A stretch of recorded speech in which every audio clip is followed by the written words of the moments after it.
Pre, salamat pre ah. Uwi na ako pa. Salamat pre. Kapal talaga ang mukha ng kumpare. Kaburaot. Alis lahat ng merienda, siya na lang kumain lahat. Sakto talaga palagi yung pagpunta dito.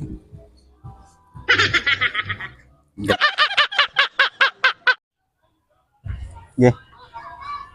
Bah, diyan na naman yung kumpare ko na naman buraot. No? Saktong-sakto na naman dito sa ano. Kung pumunta dito, sakto talaga. Kainan talaga. Merienda na naman. Ang buburaot na naman yun. Ha, nandiyan si pare ah. Sarap buhay ni pare ah. Pre. Ano yan pre? Oh, merienda na lang ah. Tinapay yan pre? Tinapay. Ano yan? May coke pa. Sakto talaga sa ano, mainit na panahon, pre no? Sarap naman yan pre, papalamig ka pre. Tinapay, tapos coke. Sakto kasi tanghali ngayon. Tanghaling tapat na eh. Wow. Pre. Yan ka na naman pre, di ka naman namamansin pre. Pre. Ayaw na naman magsalita. Tinapay. Oh my God. Oh shit, not good. Nabalitaan mo yung ano pre? Yung nangyari sa ano pre? Nangyari sa Cebu pre? Nabalitaan mo ba yun? Grabing lindol dun pre no? Tagas ng lindol. Dami pang patay. Sarap ng pang merienda mo pre. Daming patay nun pre, yung naglindol pre. Hindi nga yung mga ano ngayon eh. Mga sikat vlogger. Doon. Tumulong siya. Si ano nga, si Idol King Rex. Idol ko yun. Doon, tumulong. Sabi ka, nagtok. Ito.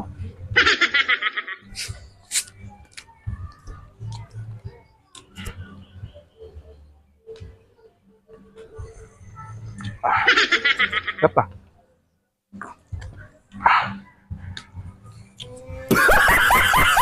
Punta kayo tayong Cebu pre. Tulong tayo doon sa mga ano. Nilindol. Ang gusto kong pumunta doon eh, tumulong. Sarap nito ah.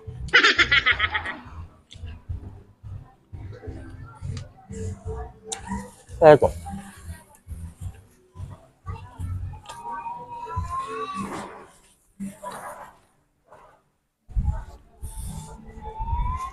Yung masarap pre. Oh. Pre no?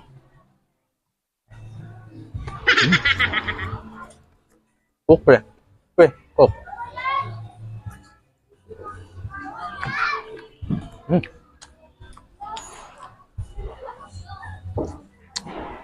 Kawawa pre, yung ano nga doon pre, yung Jollibee doon sa Cebu. Ano, gumuho. Wala ka siyang ano, lindol. May ka naman dyan pre. Ano pre?